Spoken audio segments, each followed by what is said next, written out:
सावन भदौक सुहावन महिना होना रामा रिमा झिमा बरसै फुहर होना सावन भदौक सुहावन महिना होना रामा रिमा झिमा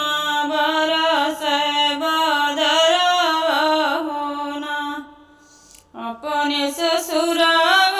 से आइलिनी नदिया होना रामा देखी मोहे बोलेली बिरहिया होना रामा देखी मोहे बोलेली बिरहिया होना कौने निरमोहिया के हऊ तो बिटिया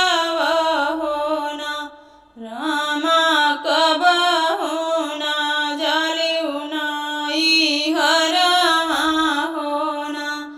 कौने निरमोहिया के हऊ तो बिटिया होना भौजी कब होना जलिउ नाई हरमा होना नहीं बाबा तहरे भैया नहीं आई होना रामा कमना कर माया सकैलु होना रामा कमना कर माया सकैलु होना इतनी वचन सुनी बहु हरिरानिया होना रामा सुसुकी रमया गनमा होना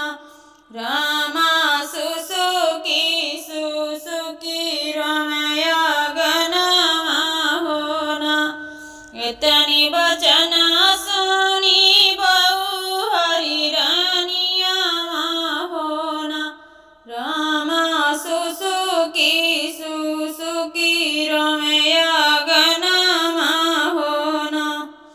कवन गुनहिया नहीं कैला नदिया होना नदी बिना हो मायरिया के नैहर होना नदी बिना हो मायरिया के नैहर होना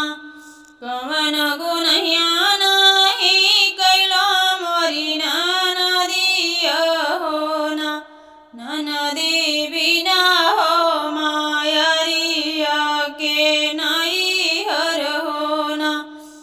नदी बिना हो मायरिया के नैहर होना आज जो होती हमारी मायरिया होना नदी भैया के भेजतिया नवरवा होना नदी भैया के भेजतिया नवरवा होना मैया जे होती नी हमारी नियाजू होना नदी भैया के भेजतिया नवरवा होना भौजी त हमारी नी बड़ी निरामोहिया होना रामा कब होना पूछे मोरी खबरिया होना रामा कब होना लेनी मोरी खबरिया होना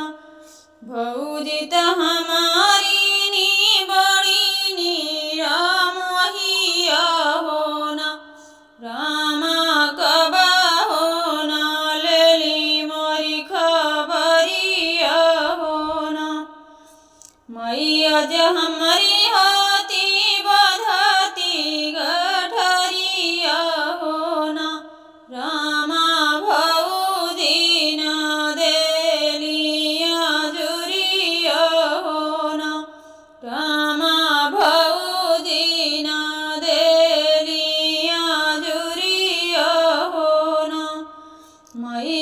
होती